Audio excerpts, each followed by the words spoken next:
Business തുടങ്ങാൻ ഏറ്റവും സാധ്യതയുള്ള മേഖലകൾ ഏതാണ്? ബുക്കർമാൻ ബിസിനസ് ന്യൂസിലേക്ക് സ്വാഗതം. ഞാൻ Devika, digital news presenter. Business തുടങ്ങാൻ ഏറ്റവും സാധ്യതയുള്ള മേഖലകൾ ഏതാണ്? ഈ സീരീസിലെ ആദ്യ എപ്പിസോഡിലേക്ക് സ്വാഗതം. ഇന്ന് നാം നോക്കുന്നത് വേഗത്തിൽ വളരുന്ന ഒരു മേഖല, logistics business. Why logistics is growing?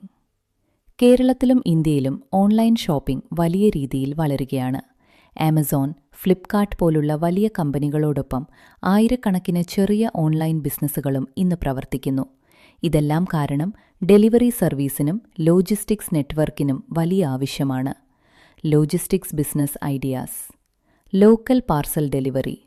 ഒരു നഗരത്തിനുള്ളിൽ സെയിം ഡേ ഡെലിവറി സർവീസ്. ഉദാഹരണം, ബേക്കേക്കറികൾ, മെഡിക്കൽ ഷോപ്പുകൾ, ചെറിയ ഓൺലൈൻ സ്റ്റോറുകൾ. E-commerce delivery partner.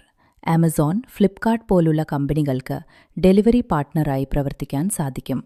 ചിലപ്പോൾ 5-10 വാഹനങ്ങൾ ഉപയോഗിച്ച് ചെറിയ ലെവലിൽ തുടങ്ങാം. Warehouse and storage. ഓൺലൈൻ ബിസിനസ്സുകൾക്ക് സ്റ്റോക്ക് സൂക്ഷിക്കാൻ സ്ഥലം വേണം. ഇതിനായി ചെറിയ വെയർഹൌസ് സർവീസ് തുടങ്ങാനും കഴിയും. 4. കുറിയർ ഫ്രാഞ്ചൈസ്. ഇന്ത്യയിൽ നിരവധി കുറിയർ കമ്പനികൾ ഫ്രാഞ്ചൈസി നൽകുന്നുണ്ട്. ഇത് ചെറിയ നിക്ഷേപത്തിൽ തുടങ്ങാവുന്ന ഒരു മാർഗമാണ്. Why this business has future? E-commerce വളരുന്നു. സ്മോൾ ബിസിനസ്സസ് ഓൺലൈനായി മാറുന്നു. ഫാസ്റ്റ് ഡെലിവറി ഡിമാൻഡ് ഉയരുന്നു.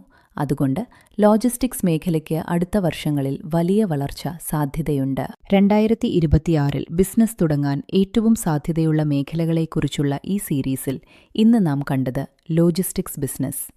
അടുത്ത എപ്പിസോഡിൽ മറ്റൊരു മികച്ച ബിസിനസ് മേഖലയുമായി വീണ്ടും കാണാം. ഞാൻ ദേവിക, ബുക്കർമാൻ ബിസിനസ് ന്യൂസ്. വീണ്ടും നാളെ രാവിലെ 7:30. Have A nice day.